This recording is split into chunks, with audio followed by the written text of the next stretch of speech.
is there just kind of a sense maybe in the locker room that like some of the success you've had over the last week could prove to be your big breakthrough or kind of maybe a turning point for you guys for the rest of the season? Yeah, I mean, I think we're all feeling good. I think the energy's high.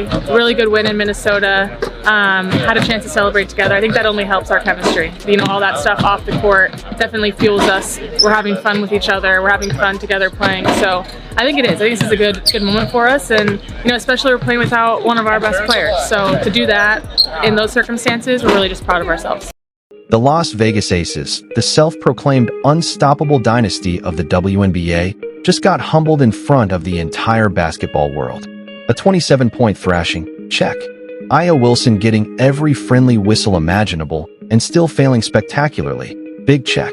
Chelsea Gray, who some folks absurdly insist is better than Caitlin Clark, vanishing when it mattered most, the biggest check of all. While Aya was busy yanking players down from behind and somehow escaping fouls, there was a squad in Indianapolis ready to give her a masterclass on what genuine team-first, high-IQ basketball actually looks like. If you support the Fever, then comment CC and Lexie. Let's go. The Indiana Fever just beat the Aces. The first win for the Indiana Fever against the Las Vegas Aces since I was 22 years old. That 81-54 clinic the Indiana Fever put on wasn't merely a loss for Vegas, it was a proclamation. A neon billboard lit up in bright fever red saying no amount of handouts from the refs, no heroic stat padding from Wilson, and absolutely no dynasty hype was going to bail them out when Indiana decided to lock in and play real connected basketball. And Aya Wilson, my God, you see how many free throws that lady had? On a stat sheet, she had basically 30 points. But with all the free throws she got, man, they tried their best to keep the Aces in the game. But it didn't matter. They destroyed the Aces. About freaking time the Fever finally beat them. And they did it without Caitlin Clark. Now, let's zero in on the moment this showdown really got spicy. In the third quarter, Lexie Hull, who's been a model of grit and improvement all year long, boxed out Wilson so perfectly it could be clipped for a coaching video. She carved out space, put her backside exactly where it needed to be, and snagged that rebound like she's done 1,000 times in practice. Textbook stuff.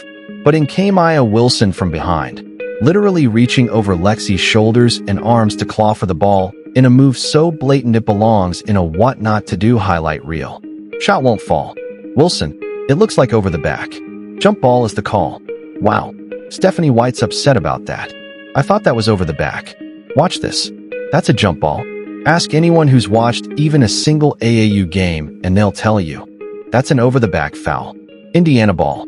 Play on. Case closed. But the refs decided to rewrite the rule book on live TV. Somehow, against all logic, they called it a jump ball.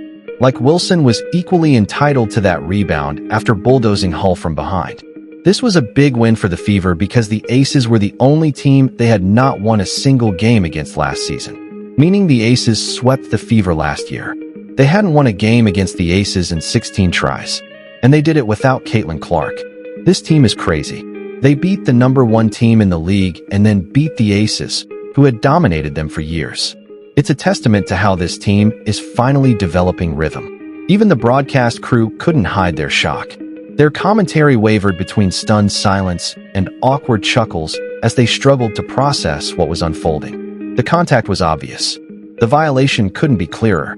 Yet somehow, these officials decided to neutralize it in a way that outright rewarded the player who committed the foul. But here's where it gets downright poetic. The Indiana Fever didn't crumble or pout.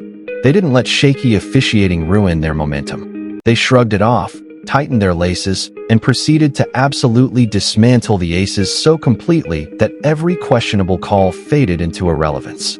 Let's break down exactly how Indiana turned what could have been a momentum swing for Vegas into a one-sided showcase of beautiful basketball. Everyone's coming in focused, knowing they have a target on their backs, making sure they're locked in during practice, but also keeping it fun and joyful, playing their best when they're free. From the opening quarter, Indiana was in full attack mode. They rattled off the first 6 points and kept punching. By the end of one, they were up 21-4. Already, you could feel the game slipping from Vegas. Indiana shot nearly 53%, held the Aces to under 29%, and manhandled them 16-4 in paint points. Indiana hadn't beaten Vegas since the 2019 season. In the second quarter, the Fever went for the jugular. They outscored Vegas 25-10. Not a typo, 25-10. Indiana shot a jaw-dropping 82% from the field, while Vegas clanked to 24%. The Fever went 6 for 6 in the paint. The Aces a pitiful 3 of 13. By halftime, it was 46-24. And let's be honest, game over. And that controversial jump ball came right when Vegas needed a miracle. The refs handed them a possession they didn't earn, offering a chance to change the flow. But the Fever didn't break. The lead swelled to 68-47 heading into the fourth. And in that final quarter, humiliation. The Aces managed just 7 points. That's not professional offense. That's a meltdown. The 81-54 final score almost flatters Vegas. And A'ja Wilson's so-called big game? Sure, 29 points on 9 of 18 shooting with 11 of 13 free throws. But nearly as many free throws as the entire Fever roster combined. With all that help from the refs, the Aces still got annihilated. The rest of the Aces? 2 points. 2 points. 0 points. 1 for 10. Dana Evans. Oh my goodness. Chelsea Gray, the player some claim is better than Caitlin Clark, had 2 points on 1 of 3 shooting, 2 assists, and 5 turnovers. Point God. Tri-point fraud. Meanwhile, from the bench, Caitlin Clark was lighting up the sideline, leading vocally, exploding after every big play. That's leadership you can't teach. Kelsey Mitchell went off, 25 points and 6 assists. Aaliyah Boston dropped 20 and 7 boards. Natasha Howard added 11 points and 10 rebounds, taking MVP of the Commissioner's Cup. Timpson the rookie blocked shots and grabbed steals. Defense? Lights out. The Aces were held to 26% shooting. That's their worst offensive performance in 15 years. Indiana controlled the paint 28-10 in the first half alone. They were sharing one brain out there, sharp switches, precise help, pure team basketball. A'ja's 29 points? Empty calories. Indiana calmly dismantled every Aces adjustment. Crisp passing, smart rotations, unselfish offense. Vegas couldn't keep up. And defensively, Indiana was impenetrable. They forced 17 turnovers, destroyed Vegas in the paint, and made the former dynasty look like a pickup team. And the energy? Sky high. Lexie Hull didn't let that missed call define her. She came back harder. Sophie Cunningham and Hull shut down every Vegas run. Boston took it to Wilson. And when the cameras cut to Caitlin Clark, joy, pure leadership and belief. Contrast that with the Aces bench, slumped shoulders, blank stares.